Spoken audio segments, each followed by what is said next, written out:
SBI यानी कि state bank of India. ये सुनते ही आपके दिमाग में सबसे पहले बेकार सर्विस और एम्प्लॉयज का बैड बिहेवियर आता होगा, जैसे कि हर बार लंच का बहाना मारना या फिर हर छोटे काम के लिए भी कस्टमर्स को अलग विंडो पर भेजना। आधे घंटे बाद आइएगा, लंच टाइम चल रहा है। For the above cash deposit 50,000 लीला है। हाँ लीला है नहीं फोटो।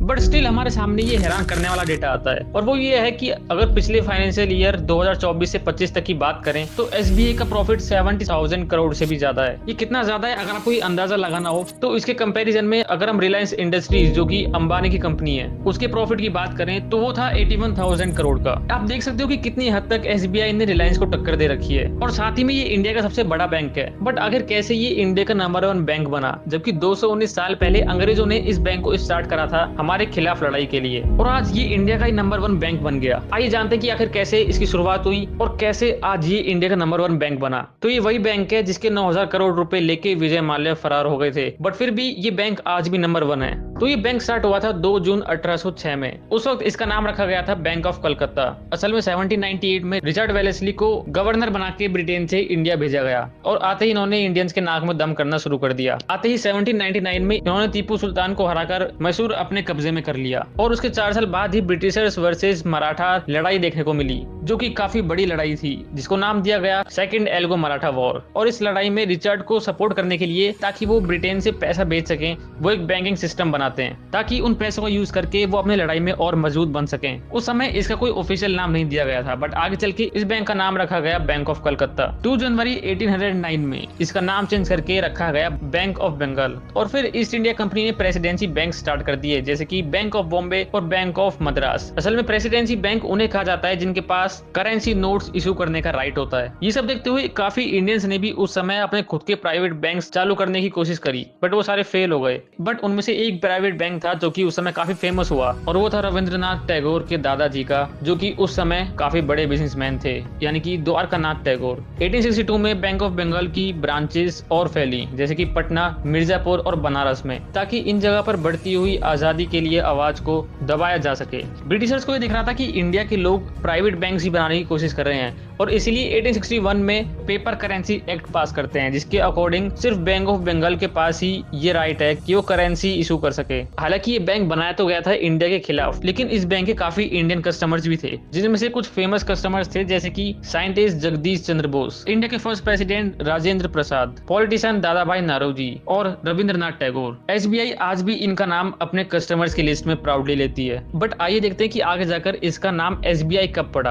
बट आइए देखते हैं कि आगे जाकर इसका नाम स्टेट बैंक ऑफ इंडिया कैसे पड़ा। तो 27 जनवरी 1981 में bank of Bengal, bank of Bombay और बैंक ऑफ मद्रास, इन तीनों को आपस में मर्ज कर दिया जाता है और एक नई बैंक की शुरुआत होती है, और इसका नाम रखा जाता है इंपीरियल बैंक ऑफ इंडिया। इसके बाद 1947 में इंडिया को इंडिपेंडेंस मिलने के बाद इसका नाम 1955 तक इंपीरियल बैंक ही रहा। बट 1955 के बाद RBI reserve bank of India ने इसका 60% स्टेक ले लिया, और 30 अप्रैल 1955 को इसका नाम स्टेट बैंक ऑफ इंडिया रख दिया गया। 1985 तक इसने bank of Bihar, national bank of Lahore, bank of Cochin और कुछ और ऐसे बड़े बैंक्स को एक्वायर कर लिया, और बाद में एसबीआई के साथ 7 ओरिजिनल बैंक्स भी मर्ज हो गए, जिनकी शुरुआत उन स्टेट के राजाओं ने की थी। एसबीआई आज 23% मार्केट शेयर के साथ इंडिया का लार्जेस्ट बैंक बन चुका है, और साथ ही में ये इंडिया के one of the largest employer में से भी एक है, विद 2.5 लाख एम्प्लॉयज। बट आपके दिमाग में ये बात जरूर आ रही होगी कि इतनी बेकार सर्विसेज और इतनी शिकायतों के बाद भी ये बैंक नंबर 1 पे कैसे पहुंच गया। तो आप देख सकते हो कि काफी सारे नेगेटिव रिव्यूज आपको इस बैंक के खिलाफ देखने को मिलेंगे, और साथ ही में इसकी सर्विस पे सोशल मीडिया पे काफी मीम्स भी बनते हैं। बट फिर भी ये इंडिया का मोस्ट ट्रस्टेड बैंक है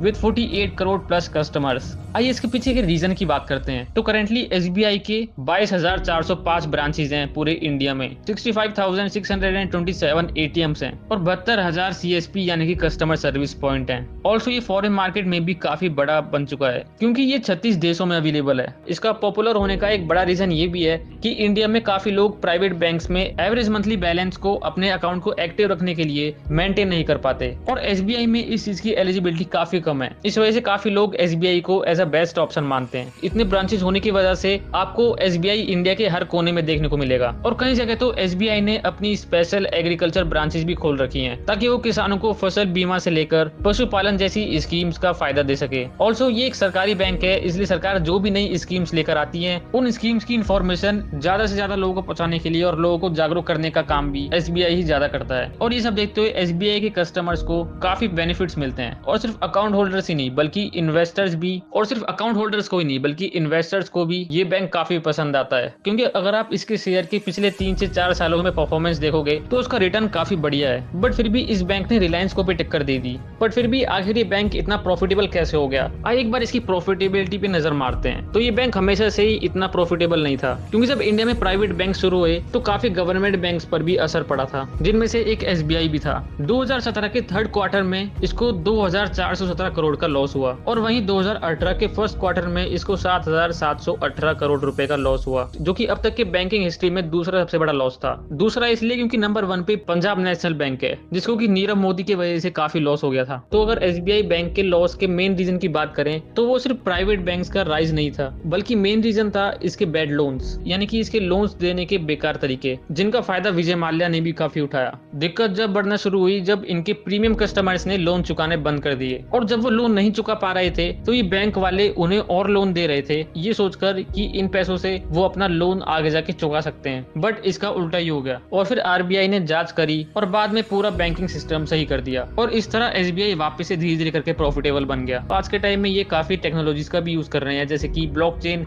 AI और बिग डेटा एनालिसिस। इन्होंने अपना खुद का ऐप भी लॉन्च कर रखा है जिसका नाम है योनो। ओवरऑल हमने SBI की सारी बातें कर ली हैं, लेकिन अभी भी एक सवाल सबके दिमाग में आ रहा होगा, और वो ये है कि SBI बैंक में जो एम्प्लॉयज रहते हैं वो आखिर इतना फ्रस्ट्रेटेड क्यों रहते हैं? तो कहीं ना कहीं इसका रीजन ये भी हो सकता है कि इस बैंक का जो सिस्टम है वो काफी ओवरलोडेड है। ये बैंक इंडिया का नंबर 1 बैंक तो है, लेकिन इसके अगर एम्प्लॉयज वर्सेज कस्टमर्स की रेशियो की बात करी जाए तो वो कहीं ना कहीं कम लगती है। मतलब कि इस बैंक के पास एम्प्लॉयज कम है इतने सारे कस्टमर्स को मैनेज करने के लिए। इस वजह से इनके एम्प्लॉयज को पर डे काफी लोगों को मैनेज करना पड़ता है, और जिस इंसान को रोज रोज इतने कस्टमर्स को फेस करना पड़ता हो, कहीं ना कहीं वो फ्रस्ट्रेट तो हो ही जाता है। हालांकि ये बैंक गवर्नमेंट के लिए काफी अच्छा कैश फ्लो जनरेट करता है। इसके प्रॉफिट में से 50% गवर्नमेंट ले लेती है, और वो यूज किया जाता है इंडिया के डेवलपमेंट में। और इससे पता लगता है कि अगर सरकारी कंपनी को अच्छे से चलाया जाए तो प्राइवेटाइजेशन की और इतने टैक्स लेने की जरूरत ही ना पड़े। इंडिया सरकारी कंपनी से ही काफी पैसा कमा सकती है। तो दोस्तों ये था SBI बैंक के बारे में। तो दोस्तों आप क्या सोचते हो इस बारे में? कमेंट में जरूर बताएं। वीडियो पसंद आई तो वीडियो को लाइक करें और चैनल को सब्सक्राइब करें। मिलते हैं अगली वीडियो में।